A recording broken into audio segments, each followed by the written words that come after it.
I am now to open the regular meeting for August 27, 2012 for the Foxborough School Committee. We will first have a walkthrough of Foxborough High School, visitors, approval of minutes, teaching and learning highlights, and highlights of some summer professional development, acceptance of donation, Turf's Up Committee, school committee vote to appoint school nurse, back to school update, 2012-2013 school district goals, the draft, FY12 final budget summary, school committee subcommittee appointments for budget and policy, other matters, and after that we will go into executive session for the purpose of discussing and approving the executive session minutes of August 13, 2012. The committee will not return to open session after that.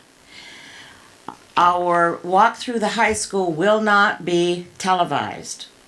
When we come back approximately at 7, our regular meeting will continue. It will be televised. There is a problem with Comcast. We will not be able to see ourselves on the monitor inside this building, but it is going to be transmitted to anybody who's, well, oh goody, here comes Katie. It will be transmitted to everybody at home who wants to. Watch. Okay, Mr. Yukna. Michael here is going to take us through. We'll start basically with the auditorium and work our way right around and just kind of give you the upgrades of everything that's been done through the process. One thing that hasn't arrived yet is the media center furnishings, the upgrades to that, but we expect those shortly. So they're all in order and everything's in process. So ready? Okay. Can we go on our routine? Everyone noticed our new lawn as you came in? Yes, and the curbing and the paving. I'll be the leader. So much traffic at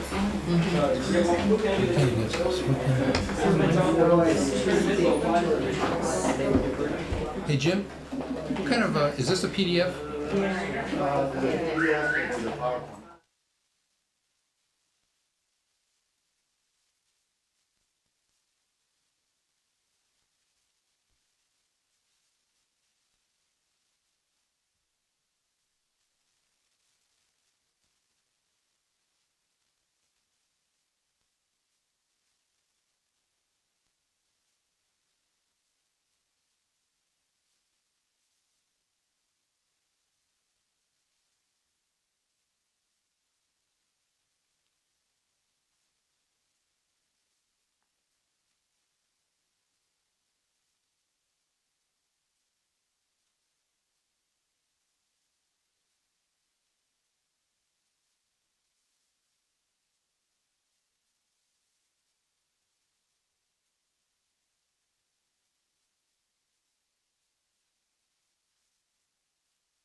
give a lot of credit to his staff because I got to be honest with you, I was very impressed with what they are capable of doing.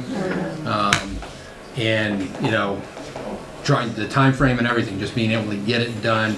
I know everybody kind of thinks, well, you know, schools go dormant for the 10 weeks during the summer. Oh, no. I'll tell you, we did more work in this last 10 weeks than I did in the first 6 months I was with the district. So it's definitely a crunch time. And I think, again, I know Mike is happy that it's over because as far as this high school project, it's been a 4-year project. But as Deb just said, as we were walking down the hallway, the things you now see, actually you can see. The major stuff we've done over the last 3 years, most people could never even see because it's roofs, windows, boiler rooms, stuff like that. But now we've tied everything together with the finishing touches, and I really do give the school committee a lot of credit for kind of pushing that forward because, again, we probably would not have gotten back to that stuff for quite some time because of the price tag on it. I don't think we would have. So. I'm not in We hadn't today's. walked through and seen it, we never would have. Wonderful job. Really kudos to Mike and his staff. The amount that they did themselves is incredible. Brings out the best in everybody, shows them they can do it. And the more we take pride in the way the building looks, the more students take pride in it as well. So it's definitely a win-win, and you know, one thing leads to another, so. Yeah, looks good.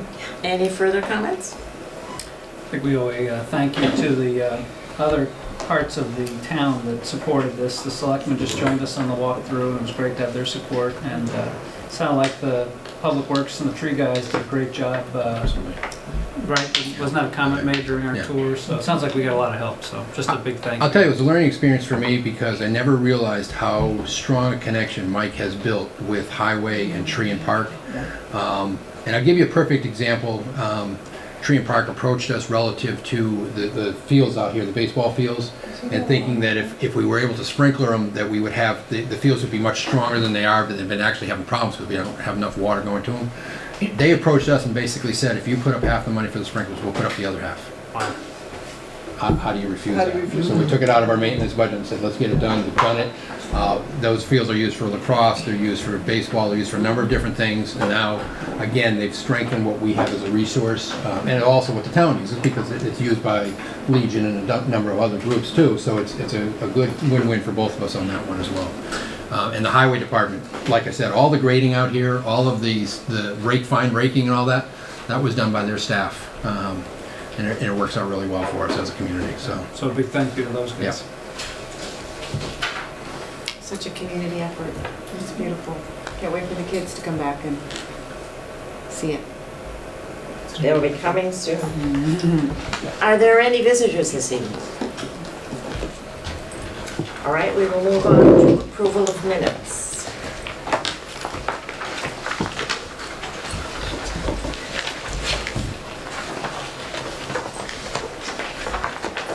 Make a motion to accept. Excuse me, Mrs. Lloyd, can I Yeah. just, on the minutes of the August 13th, up at the very top, Katie Adair's name and Bruce Gardner's name was left off the Oh. top, so I'll put that in. Oh, thank you for catching that. Wow. I just figured you weren't here. Well, no, I figured the phone rang because there's a definite comma after Mrs. Slattery, so she meant to continue that list. Thank you, Wendy. You're welcome. I put this stuff in all. All right, I'll second as amended. All in favor? 500. That's amended.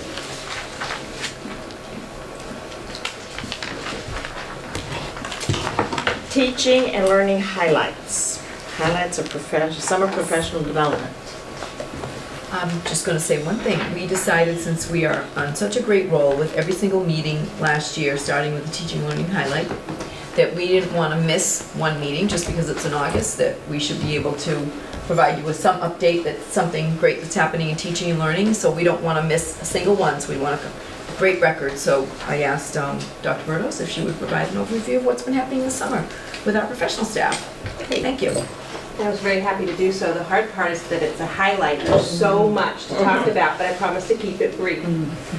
We do have such dedicated teachers, and we've had many of them work this summer on curriculum projects, whether it was revising curriculum in English language arts or mathematics, or developing curriculum for the new high school health course that will be for 9th and 10th graders. So that work has taken place this summer.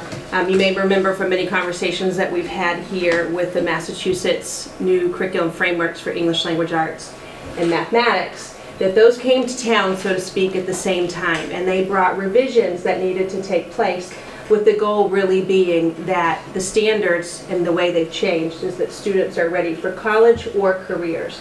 So it looks at the research that's there and really what needs to be done for our students to be ready for 21st century global citizenship, whether college or careers. And what it does in mathematics is it looks at more, instead of going a mile wide and an inch deep in our standards that were there in the past, really focusing more deeply. So we see shifts at different grade levels with content.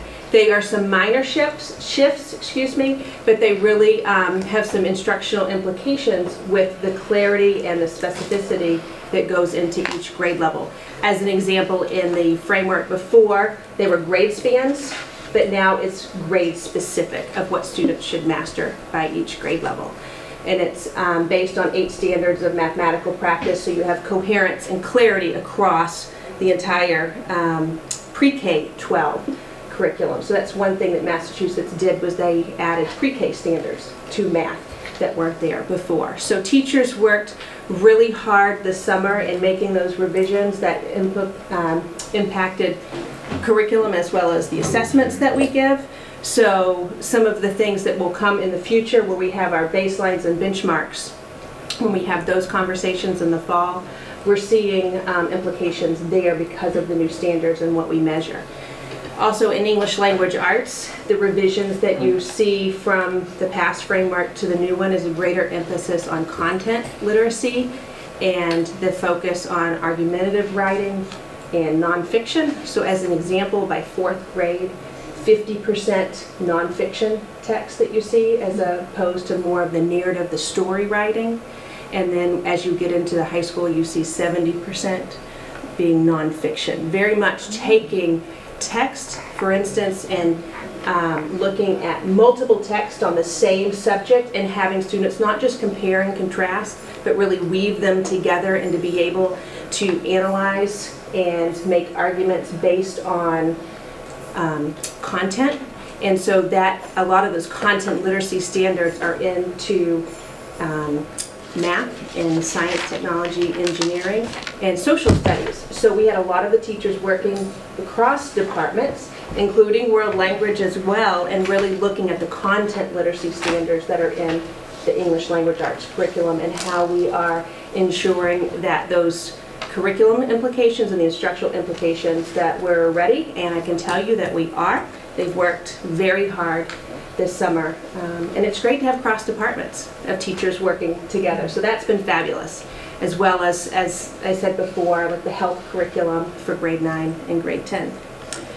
They say that if you're not learning, you're not growing. Well, I can tell you that our teachers have continued to grow all summer with the many professional development opportunities that have taken place. We had 3 graduate courses that took place on site, focusing on writing, and with the new standards that have come into play with the implications that come with that, and then 1 in math, as far as in our own Allison Mello taught that course in First Steps, and that's really a diagnostician kind of course, and really looking at how we're meeting the needs of kids who maybe aren't thinking a certain way in mathematics and why they think the way they do, and what do we do, kind of an if-then based on interventions to provide for students.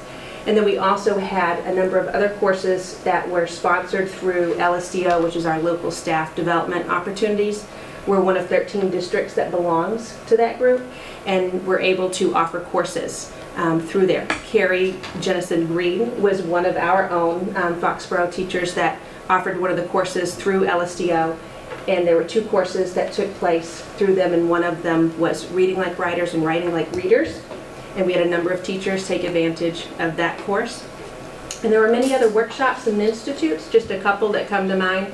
We had some of our own administrators and teachers. We were able to send a team of 5 to Massachusetts New Literacies Institute and those 5 individuals, it was sponsored by the Department of Elementary and Secondary Education, and they were able to attend that institute this summer, and it focused on online reading comprehension and online reading content. And they've come back with just fabulous ideas and things that they want to do. They were actually sending us things during Yes. the institute, like, look at this and look at, oh, like, well, they are busy. We heard from them throughout the week. We did. Was New this- and fascinating and interesting. That's good. concepts. I'm just curious, is the online geared towards the high school program? Or is it really for It's any, all grades? It's all, we Okay. had elementary principals, we had middle school principal, middle school assistant principal that went. And then our technology K-12 integration specialist, Carrie Green, she was one of the members too. That idea of new literacies kind of speaks to not just your basic reading and writing, like we would know it, but also how you evaluate online content. What are some tools out there for getting information and content information from Just online? online sources? Okay, I see. And what are the new literacies that kids have to acquire to be successful into these worlds? Wow. So That they were seems busy. very We relevant. got all kinds of things, from cartoons to promote like a certain idea, you know, how to help kids learn, want to learn about a key concept using cartoons you can create yourself. It was quite interesting. Wow. And They were busy. the other one I'll highlight for you, LSDO, again, in the summer, there's typically a summer institute, and that one was transforming teaching through technology. And it was for teachers by teachers. And it's really those teachers who have literacies in technology or however they're using them, such as the interactive whiteboards that we just talked about. And we had 10 different sessions. That was a full day institute, and we held it at Dean College in Franklin. And it was a great venue. We've typically held it in schools in the past, but with so many schools gearing up for the school year, it was hard, and then the technology piece. So we're very fortunate to use the space there. But the most exciting part about that, all of the workshops, there were 10 workshops, 5 in the morning and 5 in the afternoon, and teachers were able to go. If you're a member, one of the 13 districts, we had just about 200 teachers that attended on that day in August. Out of the 10 workshops, the 5 in the morning and 5 in the afternoon, 50% of those workshops were presented by Foxborough teachers. So Excellent. And they were We great. have a talented She was there all day, staff. but I actually went for part of the day. And of course, our people were just fabulous. They were very impressive with what they were doing.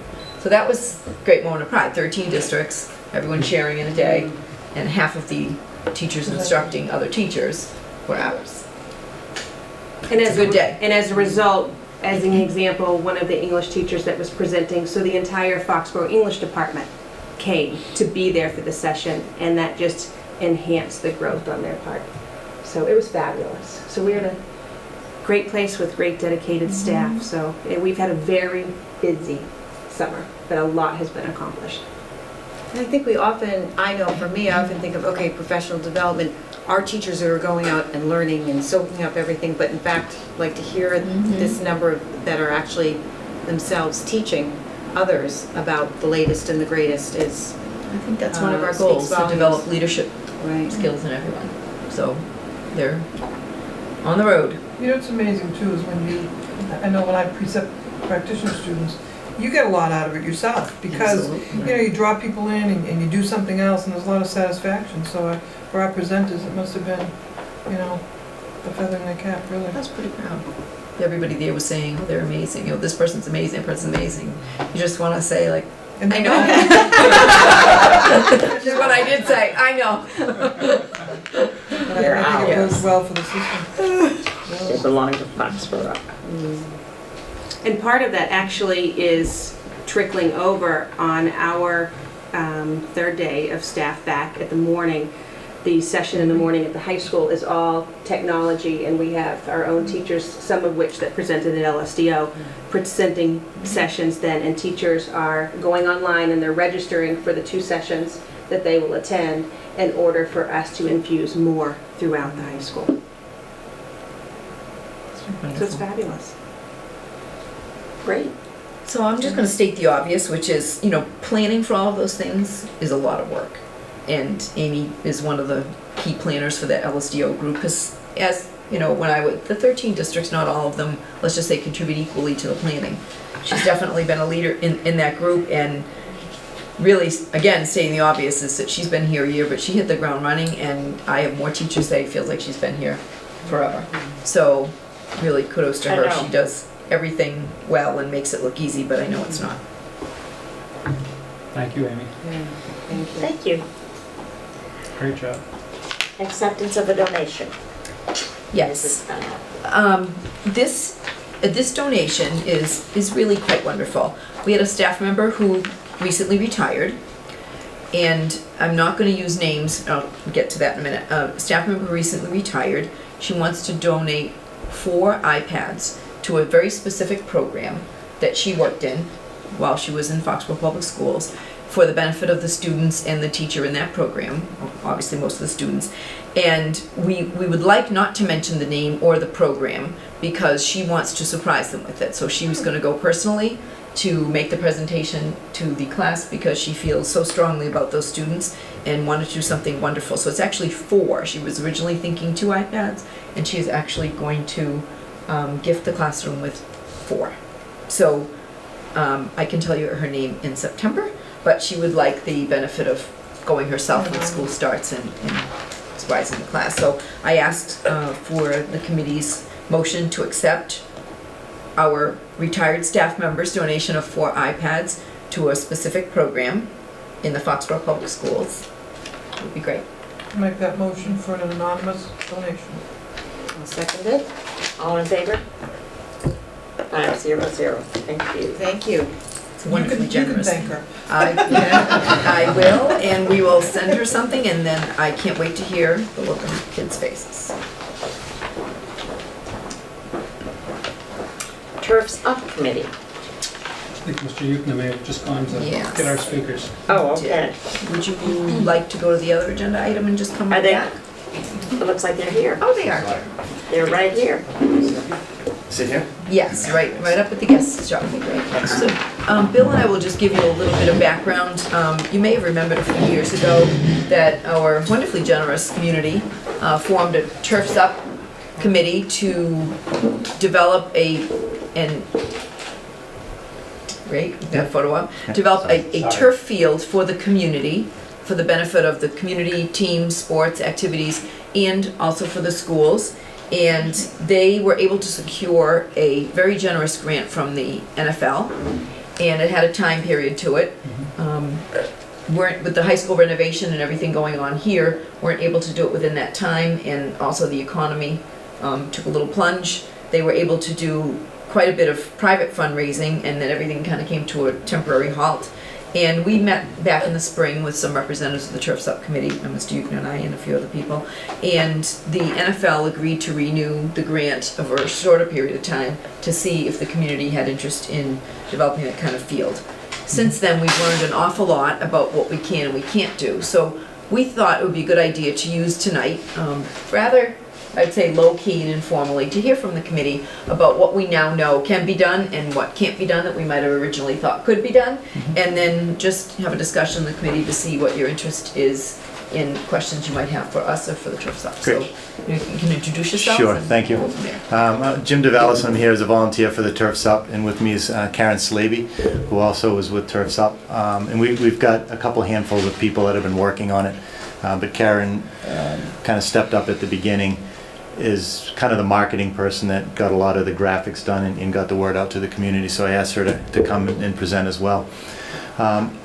I put together probably about 10 or 12 slides just to go back a little bit because some of the committee members, I think Tina wasn't here before, and it's been a while, so I just wanted to go back and update so everyone is on the same starting page.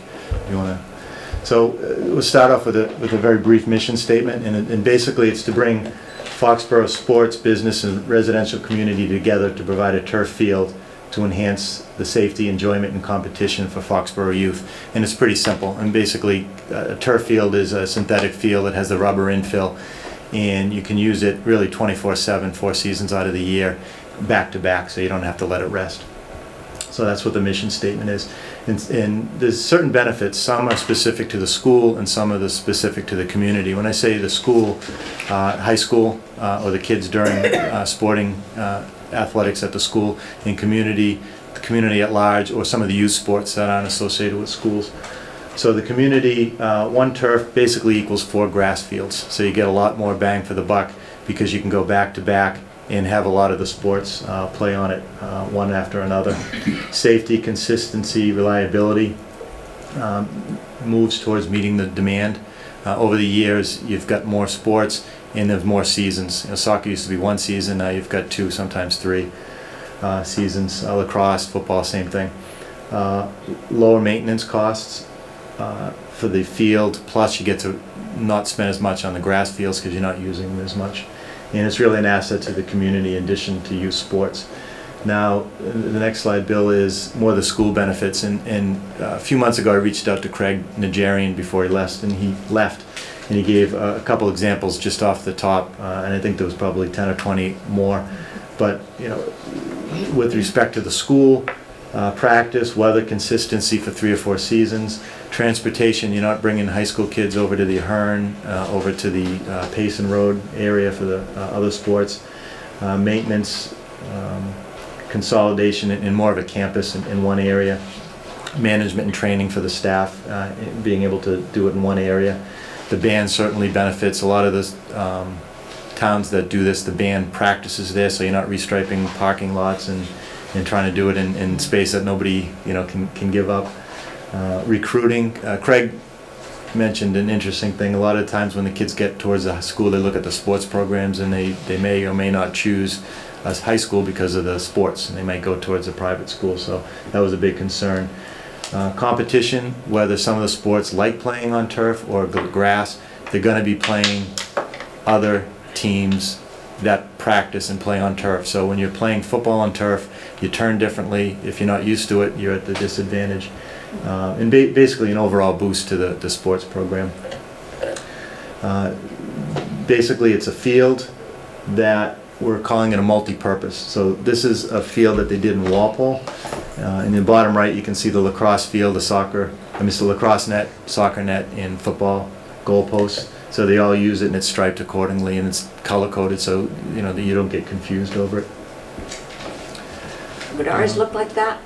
That's what I have in mind. You know, with the exception, I'm not sure how field hockey plays into it. Walpole doesn't have field hockey striped. And the fields that they're doing now, you can actually power wash the lines to change them. You know, they're good for a year or so. You can power, so you can change it, not like you could before. We put this schedule together just to show that it's possible to have the different sports on one field because they're different seasons. You know, football, soccer, lacrosse, field hockey, even baseball. People say, why would baseball be interested to support it? Because in the early spring, rather than doing pitching and catching in the gym, they're doing it outside. Over in some of the schools that I've worked with, they'll actually plow it and they'll have backdrops of snow and the heat warms up quicker on a turf field and they can use it in the winter. Cheerleading can practice on it. A lot of these turfs are funded afterwards on night games by some of the adult soccer leagues that they'll actually pay a decent amount of money to join a league, and that money goes back into the field in perpetuity to maintain it. In recreation, the small kids from the rec program could use it also.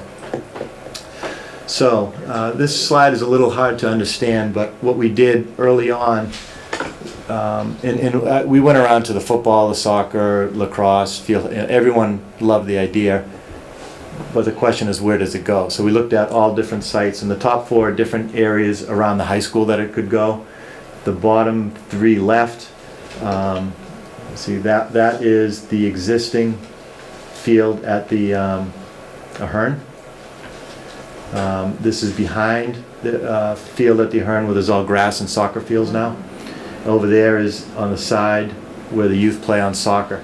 So basically, if you look at the Ahern, if you put it there, it takes up one of the fields. If you put it there, it takes up all of the fields, and it takes up all the fields there.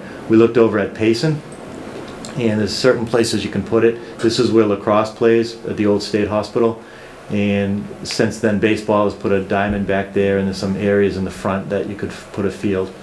Now, if you look at the high school, so we met with a group of people from the school department. Michael Leary was in it. Different volunteers that said, all right, where do we want to put it? And probably the last choice that I had ended up being the choice that made the most sense. So Bill, if you look at the next slide, This is a composite. We looked at, this is the high school where we are right now.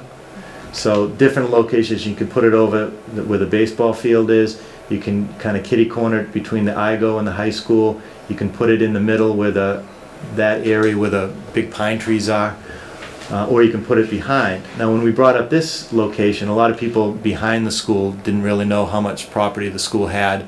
It used to be the old septic system, and if you remember just from the walkthrough, that's the area that Mike O'Leary said when they pulled up all the bituminous for the new parking area, rather than pay to bring it off-site, I had given him this plan to show where it could go and not upset a future field and save the money from taking it off-site. So if you go to the next slide, this is where we're looking. So what's below it is the old leaching beds, which is all sand and old pipes. So we take that all out, and this is the plan that we started the fundraising with, and everyone looked at it favorably for a couple reasons. If you go to the next slide, Bill. The criteria we had is this rated the highest on master planning. And when I say master planning, there's a benefit to have a field here next to the Hersey field in close proximity to parking up at the other field. So for instance, on the soccer the tournament, the Foxborough Cup, you know, that would be a great swing space to have extra field, and maybe the championship. The high school certainly could use it. On the weekends, the youth could use it.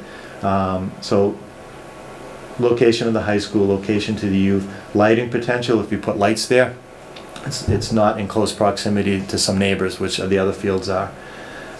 It has a future space for bleachers and track, although not in the budget right now. It could go there with plenty of room.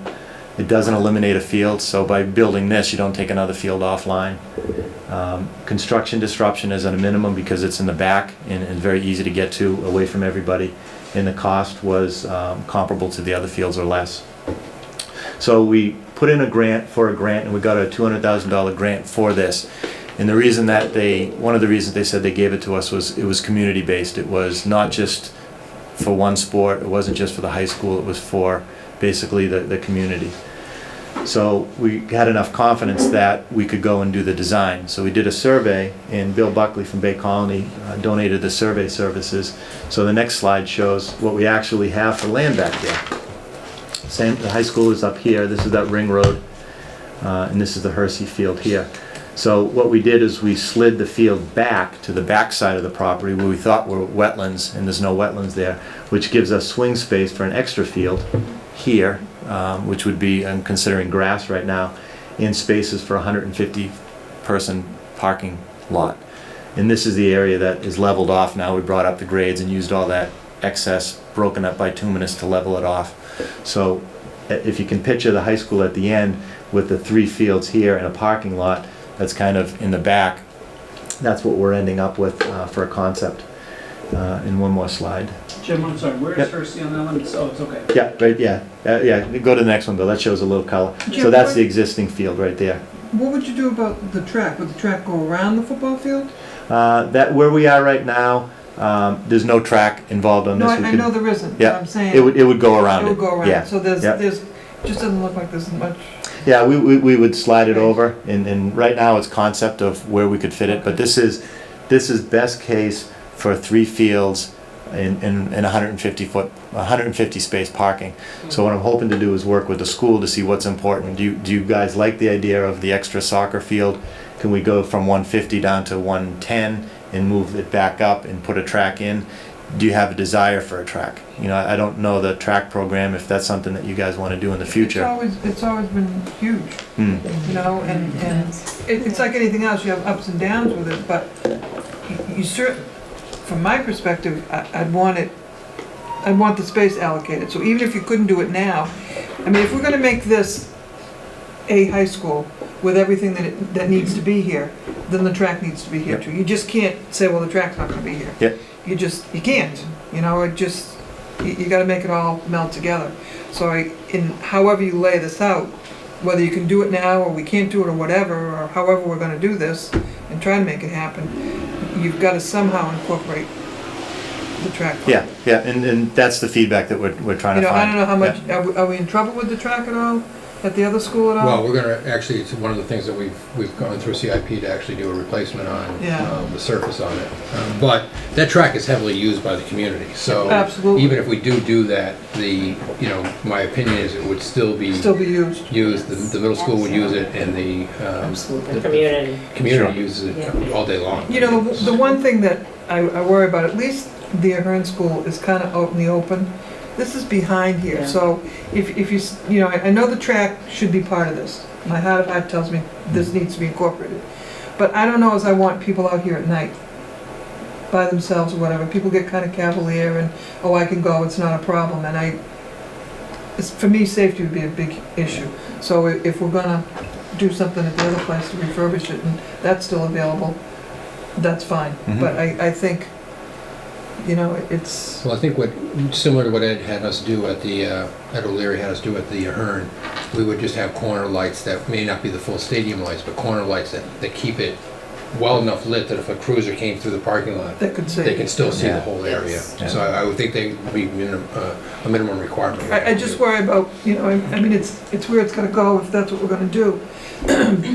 But it is isolated. Well, there's also talk about that we would need to fence that in because it's a very expensive piece Oh, of yeah. property. It's not just grass, and that typically a turf field is always enclosed with a fence and It would lawn. have to be. I Yeah. think you'd be foolhardy Yeah. to put up something like that and not Yeah. impose it. The three components, the field, the fencing, and the lights. Yeah. Because a lot of people, you're not gonna put up a turf field and not put the lights, because that's where you get the most bang for the Yeah. buck at nighttime. So that, I wanted to give you an update. I guess in general terms, we have close to $260,000, 200 from a grant and 60 really just from fundraising. And we call them kind of nickel and dime fundraising. We'll do events or raffles, but it adds up over time. And the next slide is what I wanted to talk about with this committee tonight. So private fundraising, the top line is $100,000, and that's what we're donating for all the engineering and permitting and design services. I also want to be clear, I don't own construction equipment, and I'm not making any money off this. Some people have thought that there was a benefit that I would do the construction. We don't do any of the construction. So the paperwork and all the permitting and design is what we're in the middle of donating. The 250 round numbers is what we have raised to date. And when we started this project, because it's a community project, a lot of people said, well, why don't you go to some of the big donors? Or the experience I have is when something's for free and it's just dropped on, there's no longevity. People, the vandalism, there's no pride, and it goes, I do this for schools, and if it's just there, it doesn't last very long. But here, we wanted to do it with community kind of sweat and hard work. So we're committed to raising $250,000 more. The problem that we're having is the $1 million that you need at the end seems so unachievable. People saying, I'm not going to give $10,000 if it's just going to sit there year after year. So the 100 plus the 250 plus the 250 we want to get comes up to 600. We're requesting the school if you wanted to consider 500,000. Now, 500 is less than half of what it costs, and you get all the services in the construction oversight. When I first approached Ms. Spinelli and Bill Euchner about it, when the grant people came, we said, well, when the times were tough, the money stopped coming in. You couldn't ask people for big donations when they're out of work or they're working 2 or 3 jobs. You can't ask companies for money when they're laying off. And this is somewhat on the luxury side than a necessity for a school.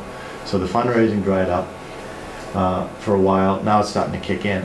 We're a lot more comfortable. We can get 250 if there's a base that's over half of it. So with the 250 and the 5, that's 750, we can finish off the last 250. Now where's that money coming from? I don't want to be presumptuous. We just did a nice walkthrough. The school looks beautiful. There is a lot of money left over, and it's not my intention to say, can we have it all? Or even, can we just have it? The money was voted to the school on a warrant article, and from the work that we're figuring out, because it's a new school, a new field, it may not qualify under that money to begin with. So to slide it over from school renovations over to new field might not be possible. So to ask you for that money, even if you wanted to say yes, I think you're kind of handcuffed on that. But what we are asking is, would you consider a warrant article for the fall town meeting for 500,000, that it goes to the town voters?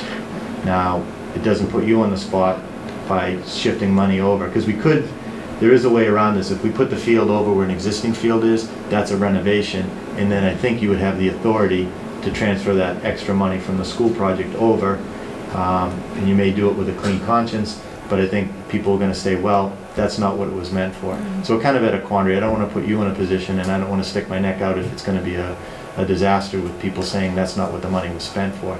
So to do it cleanly, what we're asking, would you consider for the school a warrant article for 500 that gets voted at town meeting, and that some of that money that you have left over could go towards this? Bill, how much money do we actually have left over at this point?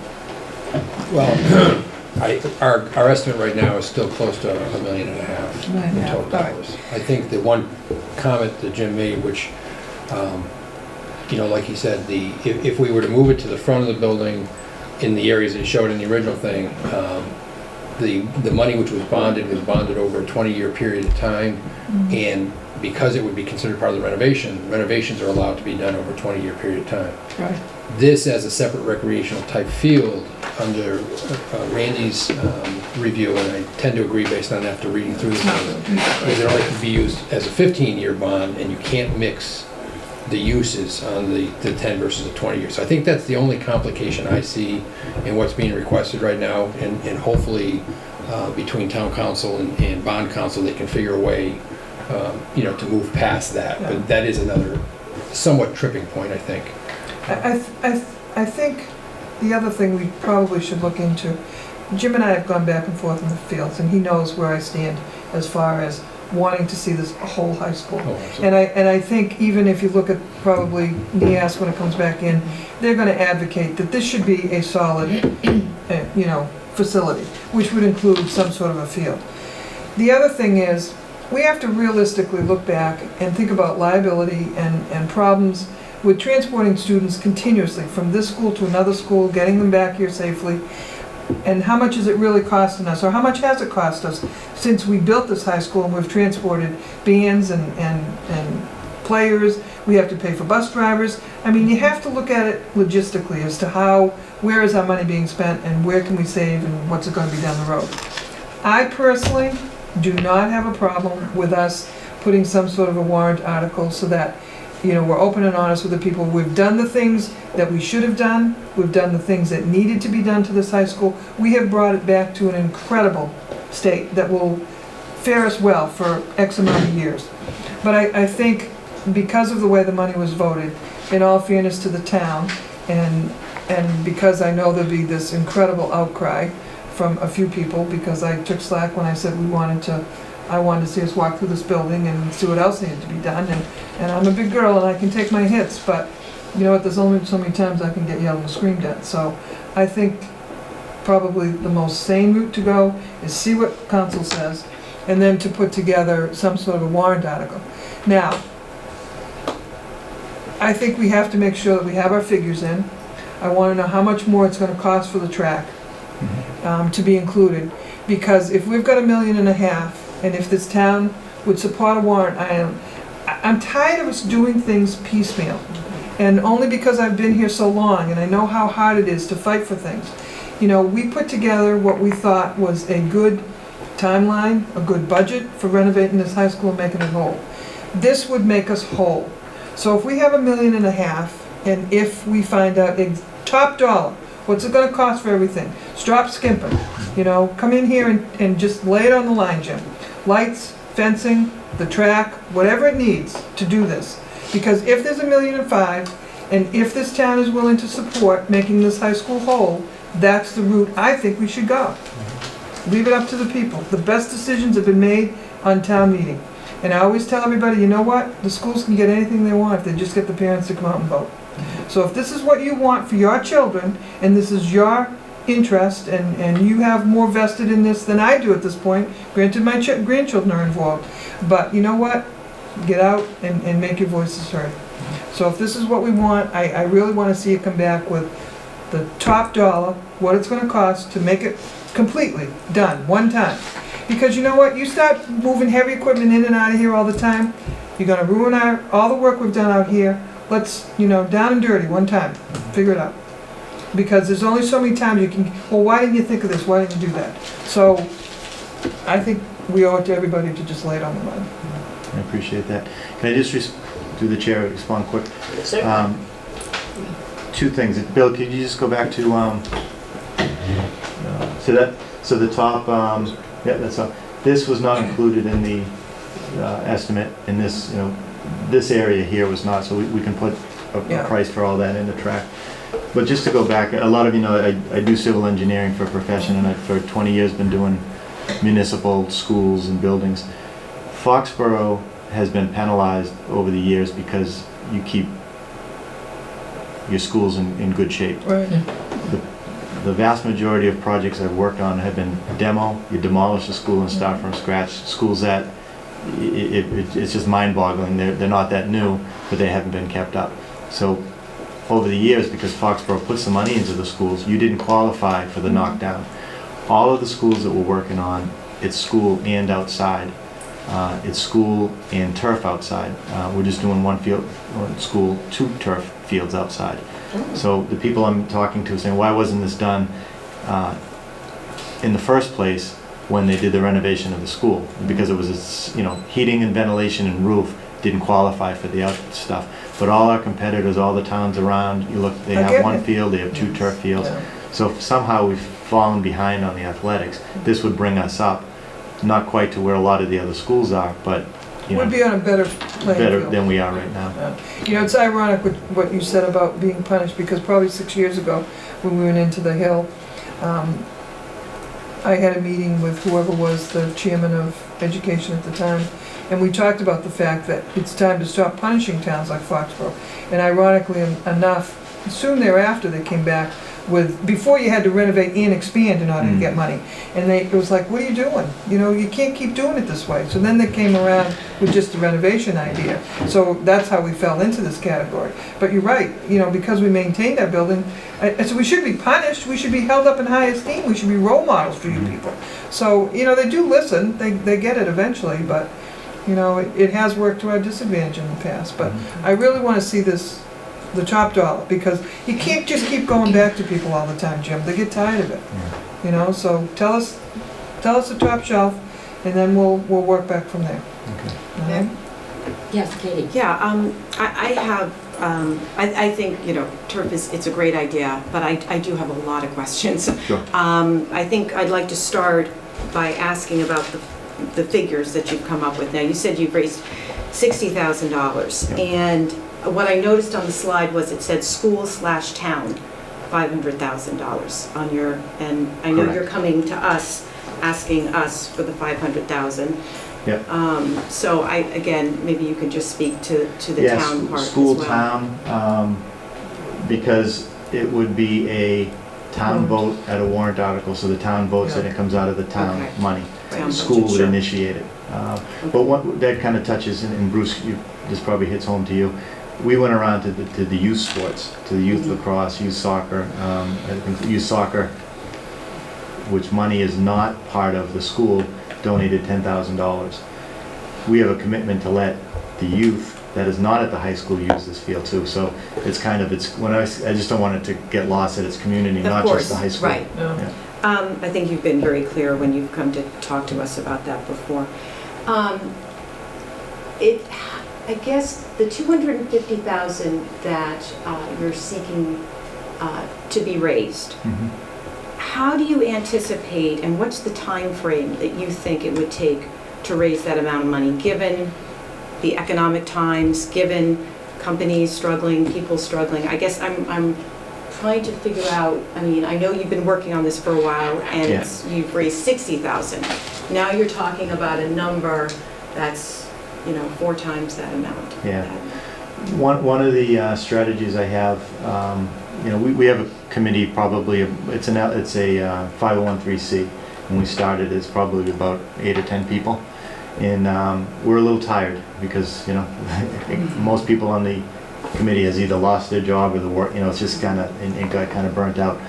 Last month or so, I reached out to many members of the community that, you know, over the last couple months, people said community is important.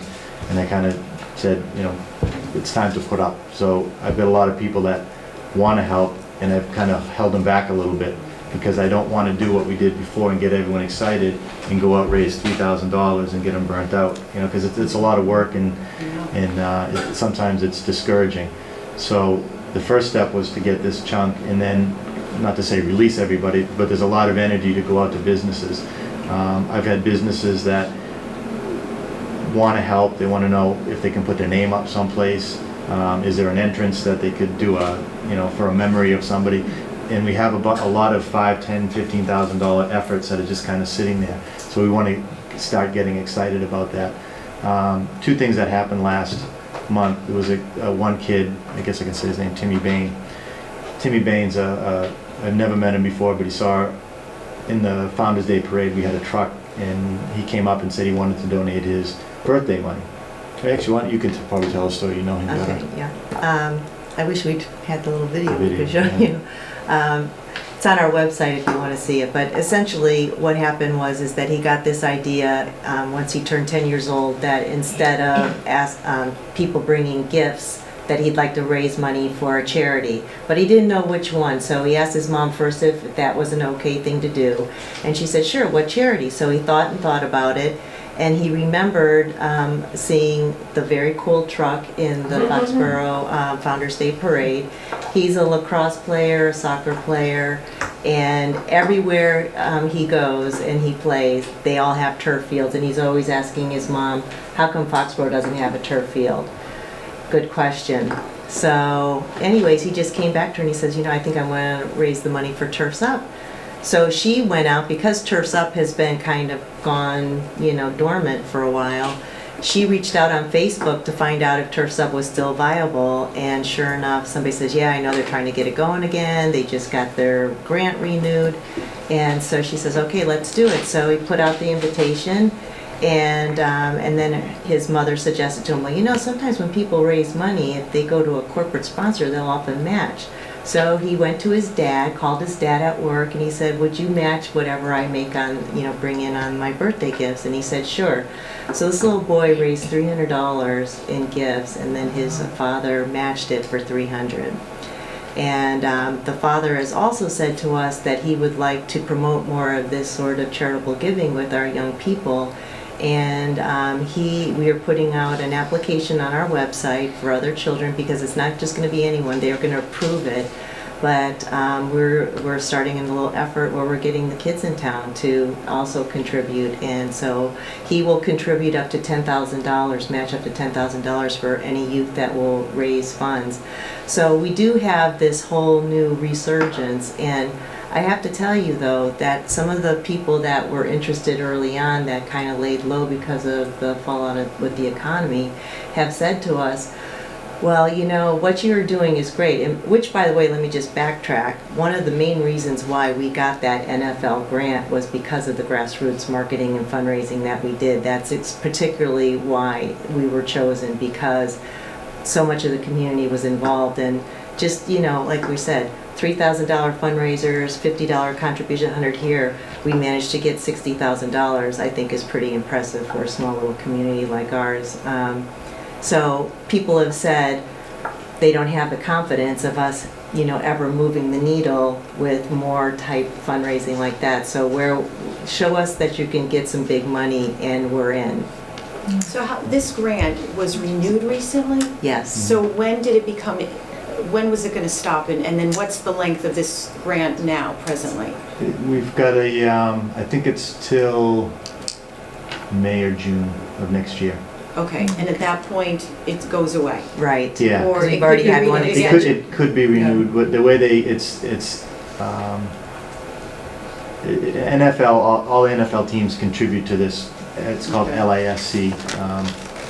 It's local initiative. I'm embarrassed I forget the name. And they said they've never pulled a grant back before.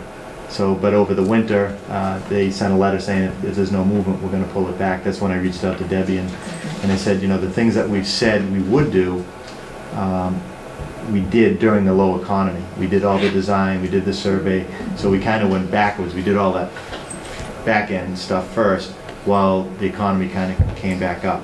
So they liked that, and actually at the end of the meeting when we were leaving, she liked it so much, she said there's $50,000 more for lights that we didn't tap into in the first place.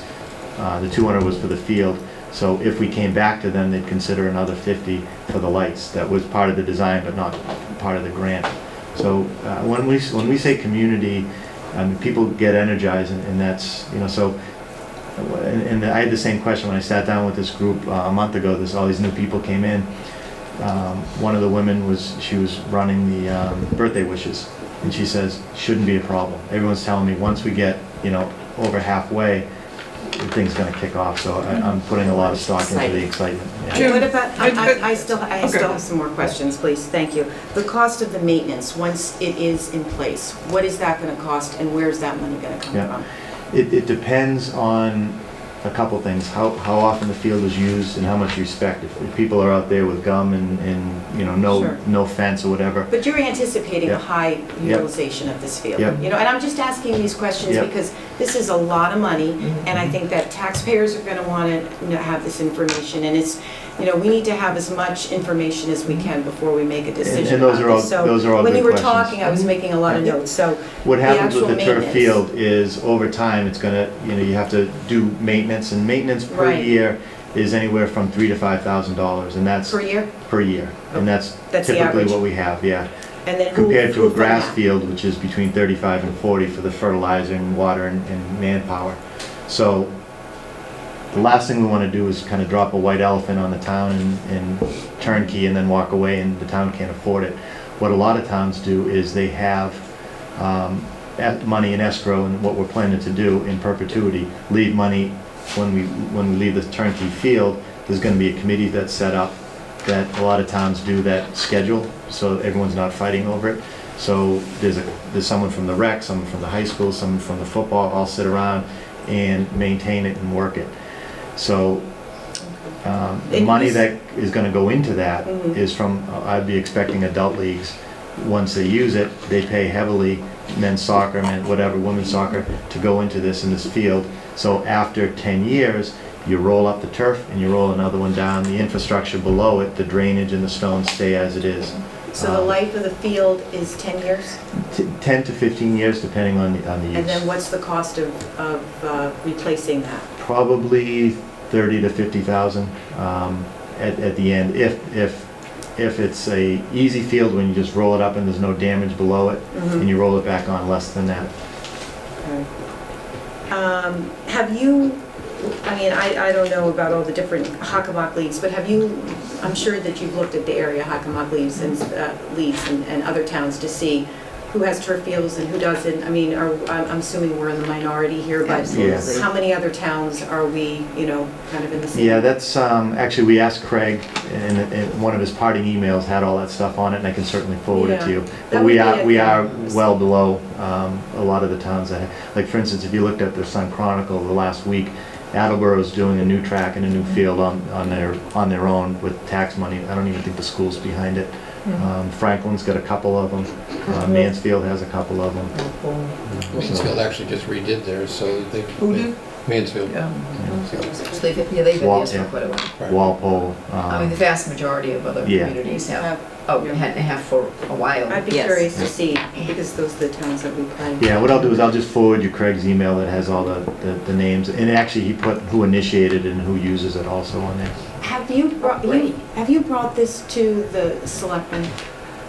I You did, brought it didn't to you? I don't them know if I initially. remember the Yeah. outcome of it. Part of the application, we needed sign off from the selectmen and the school, and all the charitable organizations that were donating the soft costs. So the school department wrote a letter that said if and when it's built, they'll accept it, because it's on your property. The selectmen said they'll accept the gift.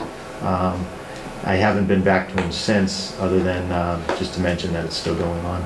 I mean, I guess the other obvious thing is, you know, we've been talking about this money, and I know that, you know, the municipal side has been talking about their needs, And now we're talking about, using some of that money. So I would like to have a discussion about that as well, because I think we should set up a joint meeting with them so that they know where we're coming from. Well, I don't know that this is a hard ask though, because Jim's asking us to support this going to warrant for a public discussion. Correct. So For the town to decide. Yeah, so I want to join Martha in agreeing to do that, Jim, and I mean, are you all set? Yeah, go ahead. I mean, first of all, I just want to thank you personally, and Mrs. Slavy and the others, but especially you, Jim, because this is a type of thing, it's a cause for you, and with you being an elected official, having a cause can be a challenge, and you've managed it very well, and you continue to pursue it, so just thank you. Thank you. Second, as a member of two of the, very active member of two of the, local town youth sports groups, this is badly needed. This is badly needed, so I don't think there's any question. I love the plan. Like Martha with the track, I want to see the parking lot, because I've been concerned about the parking. I think that needs to be there. I don't know about the second soccer field, but that's my own personal bias. And the last thing I would say is, as you were presenting, I was thinking, I hate to go back to the community now that we've just done this project and talk about more money now for this nice field, even though I think it is a competitive issue, and even though I do think we're woefully behind. But to me, the key is that we've got $1.5 million that we didn't spend here. Now, even if that money can't be repurposed, that's money that was not spent, if I understand right. So to me, I think that's how we get comfortable as taxpayers to say, this is not an incremental, now the schools want this, right? This is the community wants some money.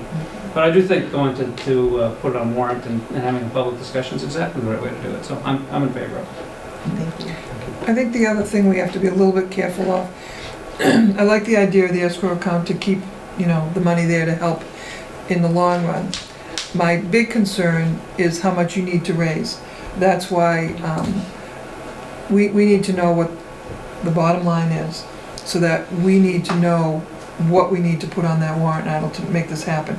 To go to the town and say, all right, we want $500,000, and then find out that we're $250,000 short, we have $1.5 million that we could reallocate if the town voted it for that. It's not that you're gonna raise anybody's taxes any more than what they are, because the money was already bonded and put out there, so the money is there. It's just a matter of getting the town to reallocate it. In looking at this realistically, I know you've got the $250,000 to date, and I know that Mr. Kraft was a key component in getting us this. And essentially, I don't think people realize it, but it's money that came from television and whatever that was put into this fund. And he really went to bat for this town and made this happen, because this money usually went to places that didn't have as much on their plate and needed it more than we did, but he felt very strongly that this town should get this because he put this money in there. So he really went to bat and made this happen. My big concern is what you need to raise, whether you can raise it or not, to make this happen.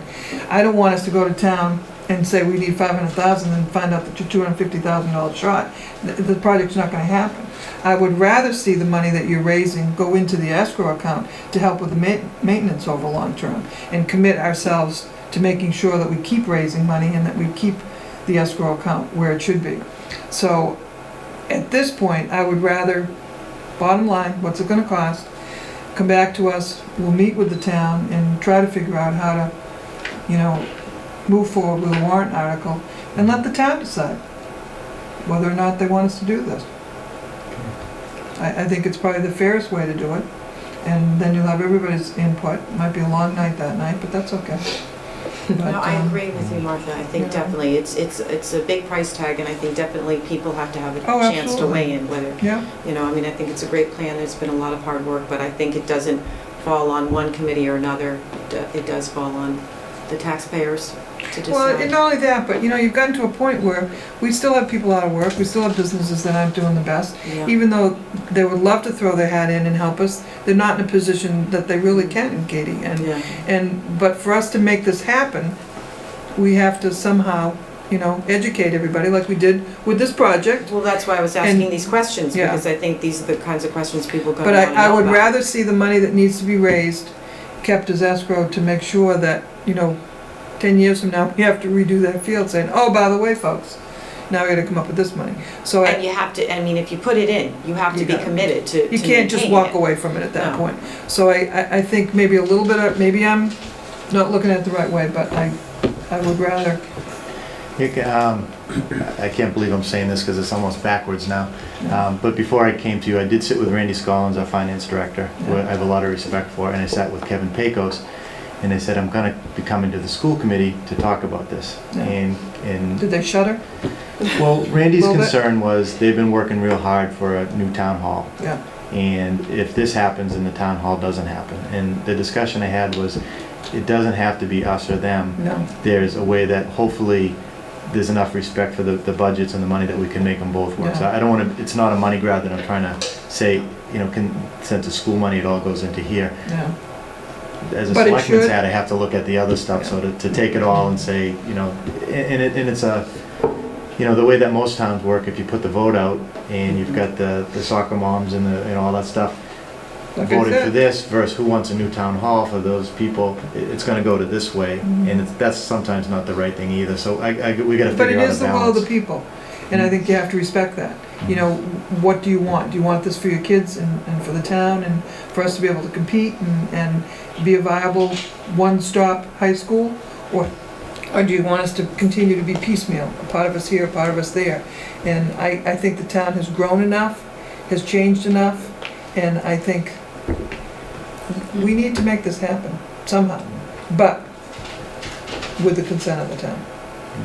So maybe the next step I can, if you don't mind, I can meet with, not to put more stuff on Bill's plate, but, you know, start looking at plans and cost estimates and Yeah. see where, come up with a more refined plan. I also think this is our best shot. It is, it really is, This Tim. fall is our best shot, because we won't have the $200,000 from the NFL if No. we don't make a move on it. And I think, you know, having worked in another community and many people have experienced other communities, but the high school is used a lot more by the community than it is here. Yeah. For us, the community uses the auditorium. That's pretty much it. But typically, the high school is a part of the community where people do use the outdoor space. You don't see that here. Yeah. And But we don't That- have it. We we don't don't have have We it. don't have it. Because there's So- nothing to use. Yeah. So I think you can't really underestimate the fact that the high school would have more of a role in bringing the community Yeah. together and having people look at it as a recreation area as well. And I also think you can't underestimate what you said that we expect to see in the NEASC report, which is the entire comprehensive life of students in a high school community typically does involve students being able to go outside after school and watch their friends, participate in sports without having to wait for a ride, try to hitch a ride, not be able to go because you're on for a ride, or the teams waiting for a bus to go over. It really is a very fractured part of the life of the high school to say, well, if you can't get over the Hearn, you're really not part of anything. You'll also see in other communities, as I did, that when it's outside the school, you'll have students who may not be on an athletic team go outside and walk the track for their own wellness. And so that's part of community use, it's part of student use, and you'll see anything like that here. So if you don't have an official event after school, you go home. So having experienced something different where community members, women from town, students are going out afterwards, use the field, use the track around it, and have it be part of the central life. You really can't underestimate that. And because we don't have it, we may not appreciate the extent to which that offers something to the high school and to the community to bring those two pieces together. So I think we have a one-time opportunity. I would love to see this happen. I think it's very important for students and their comprehensive experience at a high school. And I think it isn't a tough ask of course I'm not voting, but I think it really is about saying, do we support having the town consider this? That's really what it's about. And Actually, you will be, because you live in town, That's right. so you do have a vote in this. I will be voting yes. So won't I? No, I think, Jim, do you think do you like the idea? Put it all together, Okay, Yeah. I'll work with Bill and make sure the numbers work and Yeah. the plan works. and then we'll take it to the people. I do think, though, to their point, I do think there are a lot of people out there that do have intentions to help. Yeah. But it's sort of like the project sort of stopped. Well, it's like anything else, And you it's don't a want anybody sitting marathon. there. If you thought you were at the 23rd mile Yeah. and it's a 25 or 26 mile marathon, then you're saying, oh, they only have a few more miles to go, I'll put in. But if you think you're at the 5 or 4 mile marker and you're not sure they're gonna finish, you might not give a Yeah, but little you know push what? yourself. $250,000 to be raised is still a lot of money. It is. Especially in these tough times. That's why I don't wanna, I would love to see that money come in, but I don't wanna count on it. And I don't wanna lose this project because they couldn't raise the money. I think if we're gonna do it, then we take it to the town, and whatever they raise, they put in escrow and it'll go towards maintenance. I think it's more, do you think that's unrealistic, Jim? Or are you shocked that I'm I saying love the this? idea, obviously. Well, I think but I don't we know how have it's to be gonna be practical received. about it too. Yeah. Well, we'll see, Yeah, we'll but see. I think once it starts going forward, and we're getting there, I Yeah. think you'd be surprised at the generosity of a lot of people. If they can, they've always stepped up to the plate before. If they It's can. just that I think we're still not over the hump. So, So are you saying nudge it up a bit or? I would say, I would rather see them continue to try to raise money Mm-hmm. with the expectation that it's probably gonna go into escrow. And I think realistically, what we're looking at on our side is probably $750,000. Because the money needs to be there in order to do the project. We can always give money back, but we can't go ask for more, Debbie. So if we're gonna put together a warrant article, and if we're gonna do this right, then I would rather, if we've got the $1.5 million and it was designated for renovation, whatever that we did here, and if the town goes along with it, then so be it. It's a will of the town. It was a will of the town to do this project in the first place. But I don't know how many people even realize that we don't have that up here. I mean, people don't totally understand, Deb. It isn't until you move up through the ranks and you come up here and you're like, well, where's the field? Well, we don't have a field here. People don't, it's like you have to educate. So I think if we educate them properly, if we make them understand what we're trying to accomplish here, it'll be to everybody's advantage. And if they don't want it, they don't want it. They don't want the money spent on that. But it'll be the will of the community at that point. Agreed. Okay. Okay? Well, thank you for your time. You Thank way you. over our allotted time. I appreciate it. Thank Thank you. you. Thank It's you. important to explain Mhm. everything and people can hear. Okay, thank you. Thank Have a you good so night. much. Thank you both very much. I'll expect my hate mail by 7:15 tomorrow morning. Maybe before midnight, Mark. I know. All right, now we turn to, this is Melanie again, with Yes. school committee vote to appoint a school nurse. Yes, so just for the edification of the public who may be confused as to why you're discussing it, under education reform in Massachusetts, in addition to the superintendent, the assistant superintendent, and a few other positions that are administratively oriented, it actually is in the ed reform law the responsibility of the school committee to vote to approve the hiring of school nurses. It's surprising to a lot of people. It's Funny. so we talked at our last meeting in earlier this month about what procedure you like to follow. So we do have a candidate for a school nurse. I did have her final interview last Friday, and I recommend that the school committee vote to approve Erin E. Murray for the position of IGO elementary school nurse. I just have one question. Yes. Do school nurses have to be certified as school nurses? Yes. Okay. And So she- is she certified or certified? She has applied for that. She has to wait for Okay. the department head certification, but she's a licensed registered nurse, so that's really not an issue. It's a matter of But I finishing. thought they had to have, I know she has a BS. I can't be a school nurse, and I'm a nurse practitioner. I don't think Katie can be a school nurse, because we don't hold the right credentials for it. So under ed reform, they've kind of done us in some regards, because they keep piling on the credentials. The needed credentials.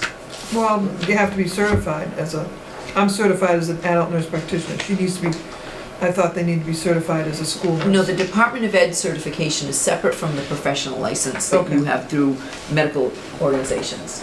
So if you But I thought on actually top could of be, it- yes, but you have to apply. So she's a Okay. registered licensed nurse in Massachusetts for medical facilities or whatever it is. And she has to just apply for the Department of Ed license, but she has the credentials. Okay. And you could probably, if you're a registered nurse, you can, that's not it. It's just a matter of I think being applying a for the school nurse license. is like being an ER nurse. Oh, Yeah, you do have to be prepared to God. handle You do. anything that comes your way. but it's a matter of applying for the state, almost like an educator license.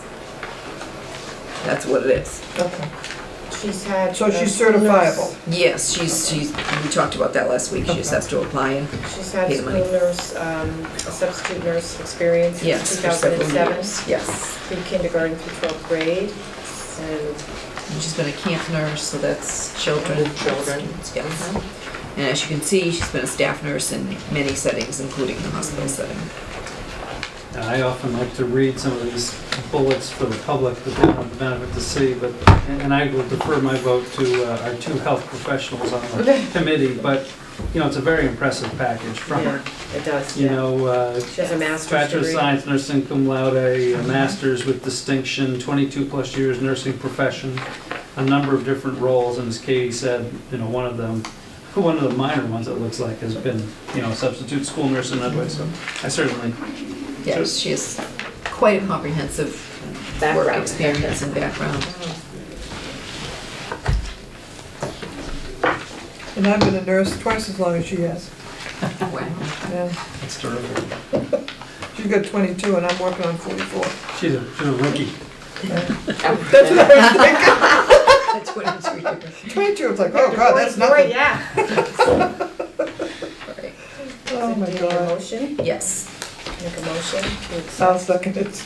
Okay, all in favor of the appointment of Erin Murray? Welcome aboard. Yeah, Thank you very much. 500. All right, we move next to our draft, the 2012-2013 school district goals. Would you like a back-to-school update first, really quickly? Sure.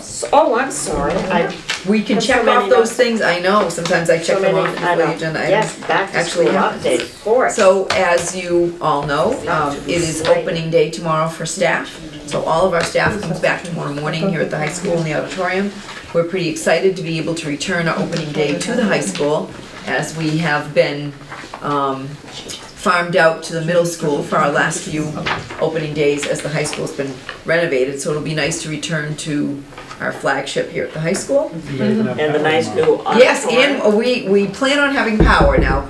There are about 12 hours to go. Who knows?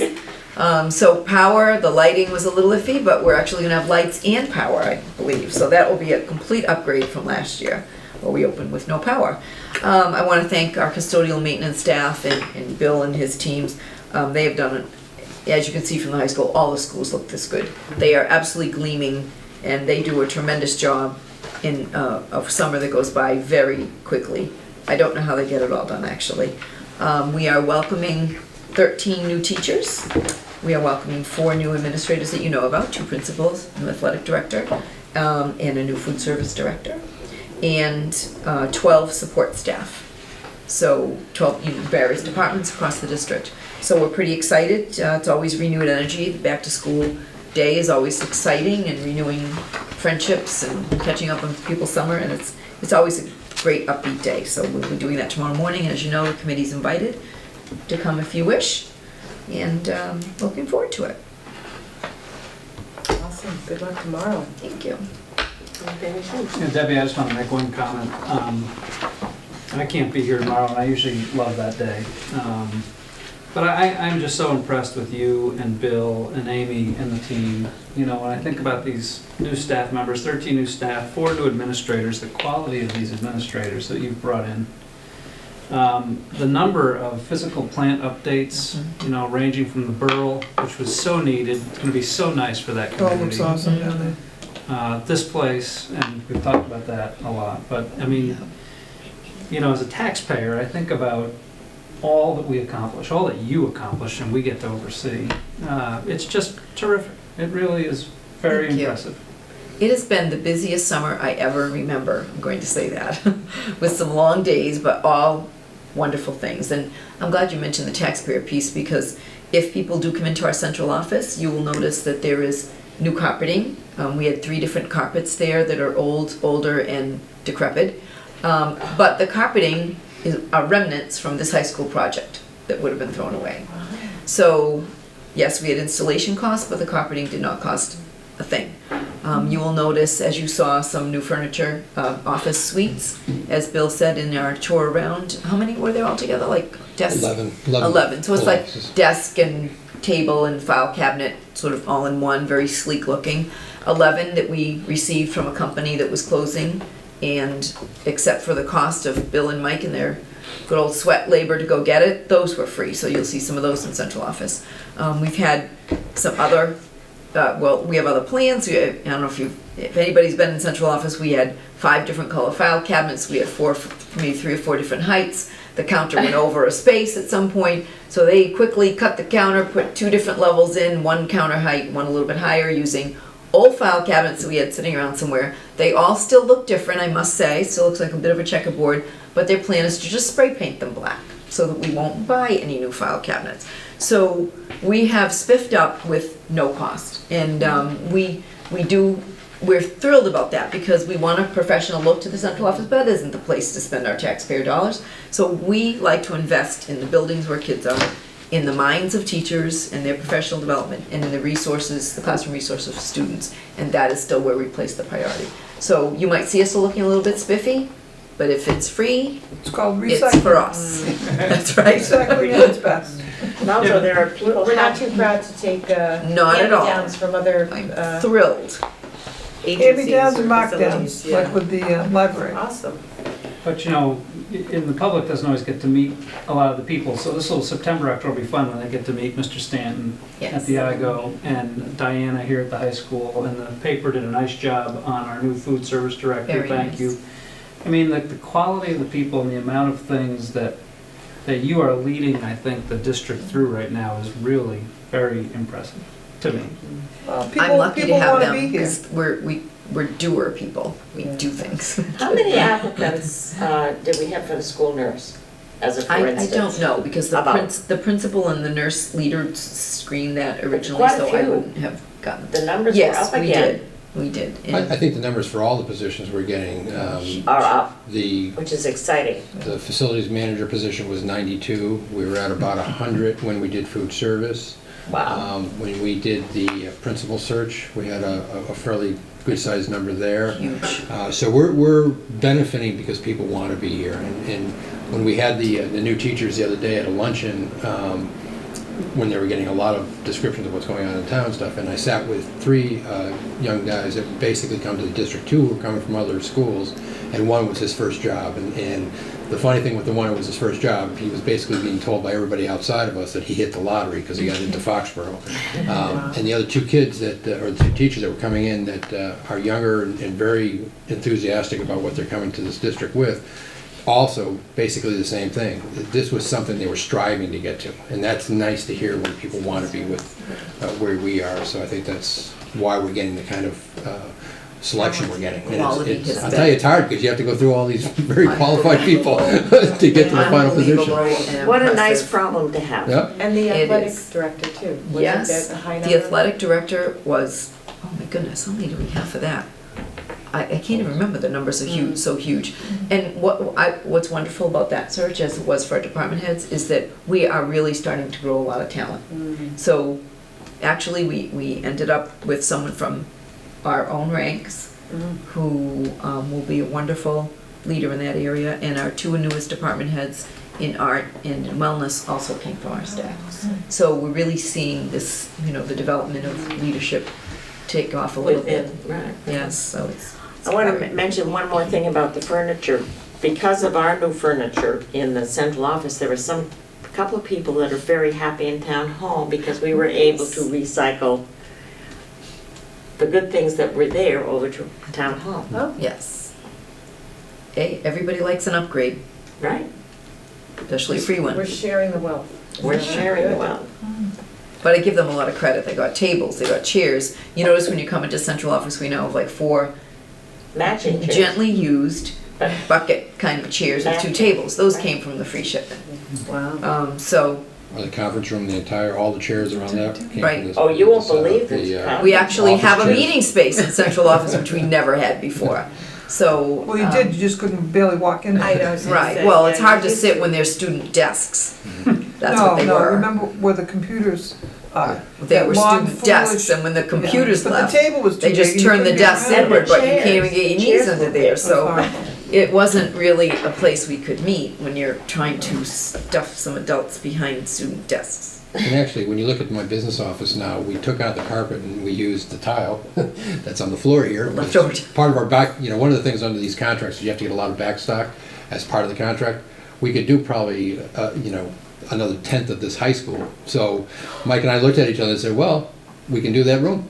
So we just took the tile and recycled it into there and redid it, and it makes it a nice, bright, clean room. It does. Easier to keep clean. Right. So, when you're taking all this furniture out of a place, it's the only time to make the move and do the floors, because you're not gonna do it again. You're not gonna disassemble an entire office like we did over a 3-week period of time, and have to I shift don't people know in and how out they of did it. rooms and remove computers and send them up someplace else temporarily. So we had an interesting summer, to say the least, but we got through it, and again, I think we're well set now for. And also the financial Quite a year. office. The financial office is great. Yeah, Yes, everything came out nice, yeah. it's been great, it's been a great summer. Gives you a new lease on everything. Yes, it really does. Yeah, everything. So, thank you for all your support for all that. Now we can go to our school district goals. Yes. Right. These are the same, these are the goals that a few weeks ago when we had our retreat, and now you see them back in fine form. So I guess our role tonight is for you to make sure that they are how you expect them to be in terms of wording and focus, and then vote to approve for the This school. will go up on the website? This will obviously go Yes, up on this the will go on the website. website. So people can read it and see it. And I like the way Wendy wrote this up for us, so that we could see the things we were deleting and what would be added. I mean, it's very helpful to see the subtleties. Thank you. You're welcome. If nobody makes any amendments, I'll That is, I Make a did motion. it. It's fine. I did it. I have You one, did it? I did. we can do it in discussion or before. But you know what? It'll look exactly the same if Wendy did it, so I'm glad you like it. What It was section are you excellent. looking at, Bruce?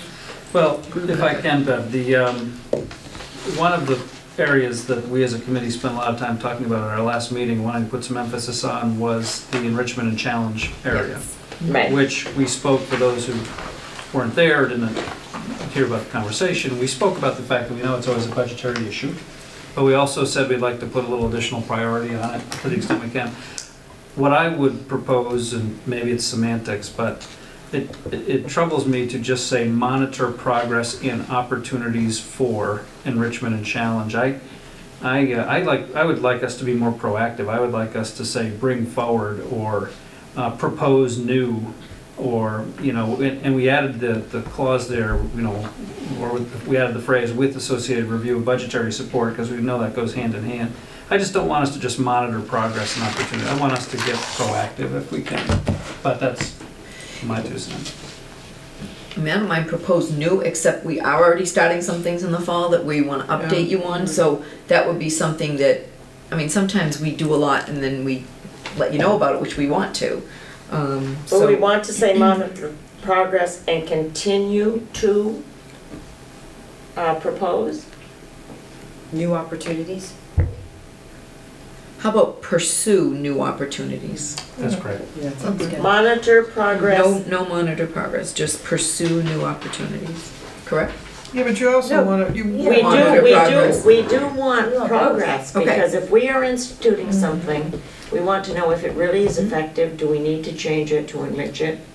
So monitor progress and pursue new opportunities. yes. Yes. I like that. That's Are you guys okay with that? Yeah, Yeah. that's great. Thank you. Yep. Pursue I appreciate new that. opportunities.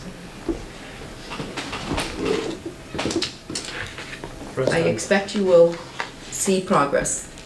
We did discuss, our 3 key strategies for Great to Greater that we discussed, that I shared with you through my new superintendent's plan. And one of the strategies is advanced learning. And so we did present that at our administrative retreat, and every school group, because we did department heads, coordinators, so each school group laid out ideas for how they're going to support each of those 3 strategies and how they're going to carry those out in their school, and new ideas that they had. So everybody is on board. And actually, all the teachers tomorrow morning are gonna get copies of that one-page summary of strategy so that everybody knows what it is we're focusing on. That we believe that we can pursue our vision if we focus on those three things. I'll make a motion to accept as amended. Second. Okay, all in favor? 500 as amended. Excellent.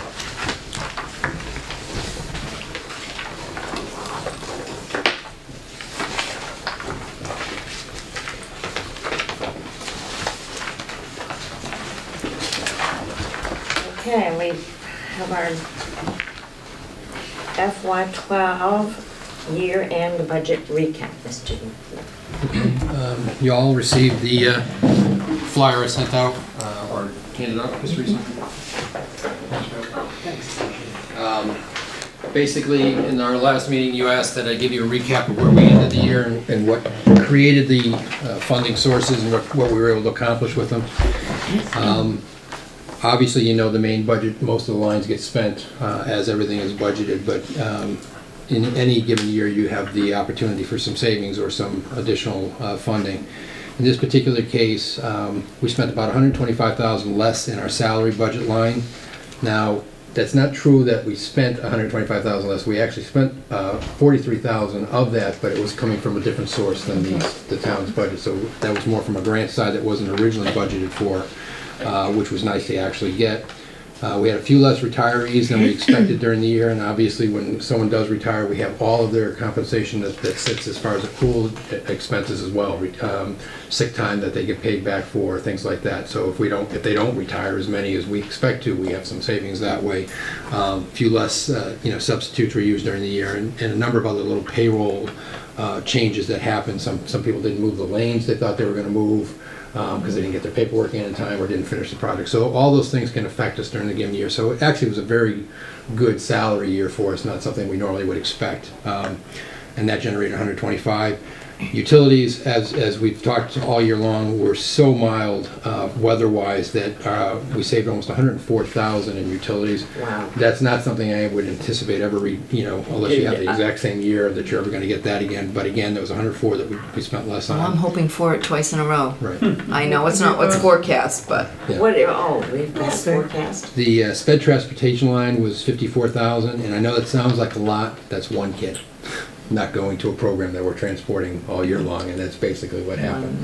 That was one fewer in our transportation thing there, but that can go just as easily flip on us a month later where someone moves into the district and we're stuck with that same cost. And then Why wouldn't the money come with the child if it comes from another district? it doesn't only if If it's by a certain date? yes, it's by a certain date, then they get it, otherwise it's ours.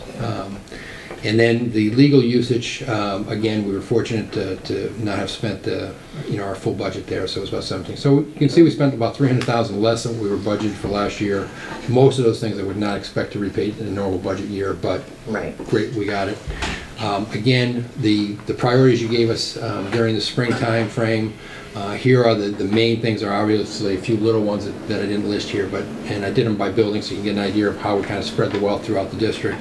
The high school, as I said, the media center furniture actually should arrive any day now, and that is to basically replace some of the old furniture here, but also to give more furniture in general for the kids to be able to work in here. Classrooms, we had the new wellness center actually needed will need some furniture for itself. Plus we had some multiple replacements throughout the building that need to be brought in. The new forensic program that you adopted, I think it was last year, basically one of the things that they always wanted was to have this forensic microscope. It's a much higher powered microscope, so we were able to pull that in. And then one of the new programs in the music area is along the acoustical guitars, and so we bought a series of those to go with that program. On the Ahern, we actually outfitted 5 rooms with, similar to the whiteboard technology, we use short throw projectors, and that gives us, again, a teaching and learning experience. We also were able, one of the things that came out of our tech planning group was that while we at one point had a number of computers in each room, and then we had a few labs, they felt that the learning experience is much better in the lab environment So what we did was we took a few of the computers out of some of the classrooms, and we added a few more computers, and we actually built another lab, so that there's, I actually think it's the 5th lab now up there that they have. And in doing so, we needed some network equipment and wiring and stuff, so we were able to accomplish all of that. The Borough School, as you know, we had a problem with an old rental storage unit we had out in the back that we put all the kindergarten equipment in. We lost a lot of stuff 2 years ago on that because it got all moldy and stuff. And what we did was we did the same thing that was at the Taylor, which is we brought in a Reed's Ferry shed and had that put down by the playground area, and it's a good size unit, so we have plenty of storage now for that. And we also, as you requested, we are in the process of the MSBA Statement of Interest. I've seen the first draft already from the architects. I need to go through that and obviously kick back on some of the information and get some more work done there. But this will put us well, because I believe the next round with the MSBA is going to be in January. So it'd be really nice to have all our ducks in a row when that opens up and be prepared for it. The Taylor School, three classrooms. Again, one of our goals was to make sure that every 1st through 4th grade classroom actually had the same level of technology, so that nobody was, you know, a have or not have situation. So through the Taylor and the IGO and the Borough, they all now have the same, every classroom has it, and we've been able to put the interactive whiteboards with the money that we had. We had a couple large district items, one that you supported in the spring, but I put it on the list here because it was a fairly good sized ticket. That was the Pearson Informed Student Data Warehouse software, which will help tie all of our test results and research that we do for all the students into one database that will be accessible to the teachers and the administrators throughout the district. As you know, we did clean up the parking at the admin offices, which were in pretty bad shape, but I think we've done a nice job squeezing out a few extra parking spaces while we did it and making that work. And then the NutriKids system, which is going to be one of our big platforms this year for really helping to advance our whole cafeteria and food service programs. And again, that's all been purchased and looking to go online the 2nd week of school. Even after that, we were able to return to the town's general fund about $109,000. So I think the school should be very proud of what we were able to accomplish, but also the fact that we're still, you know, a team player relative to how we deal with the town and not just spend everything. We realize that there is still a need for it to go back as well. Now we're just gonna find out what they're gonna do with it. I'm just kidding. In most cases, we are fortunate to be the 70%, you know, receiver. So go in the general fund. Now, do you need a motion for this, or did we already do this? You've done it through all the things. Okay, This is just kind of a recap, FYI. right, of where we are. Thank you for doing this, Bill. It's good to end the year knowing It is. exactly Right, where it's it done, really is, thank you. how that all played And out. also that you managed it so well we're able to return something to the general fund. I know. Excellent job.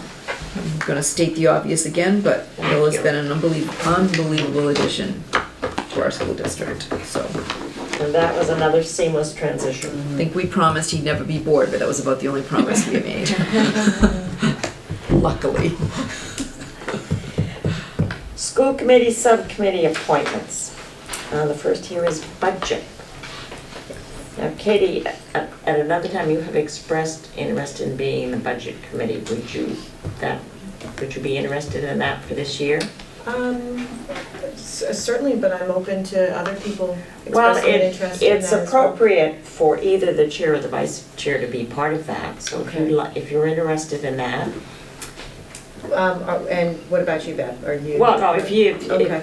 I know you have an interest Yeah. in that, so, and then Bruce was the other person who contacted me that he phoned and said he really would like serving on that committee. I think I volunteered. I'm Volunteered. happy to have any one of my peers take that on instead, but I mean, I'm open to it too, whatever, you know. Well, if it's agreeable with the committee, I would like to have the two of you serve on that. okay. Okay. And then, is anybody going to rush and replace me on the policy committee? I don't think so.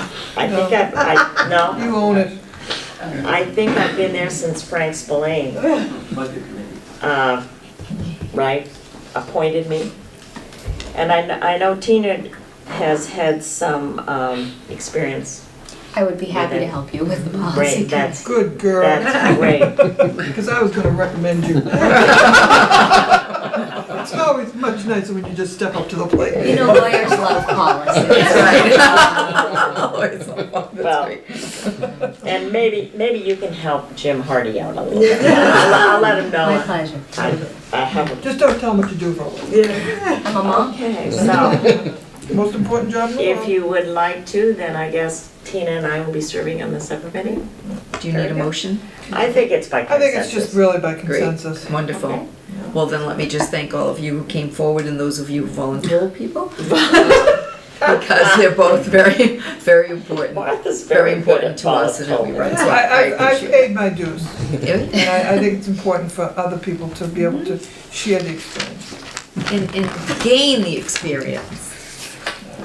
No, I know some people are aware that I've had some ongoing health issues this year, and I just don't want to commit to things that I really can't be available for, so I'm sure you can all step up to the plate and have a wonderful time. It's called enjoy. There you go.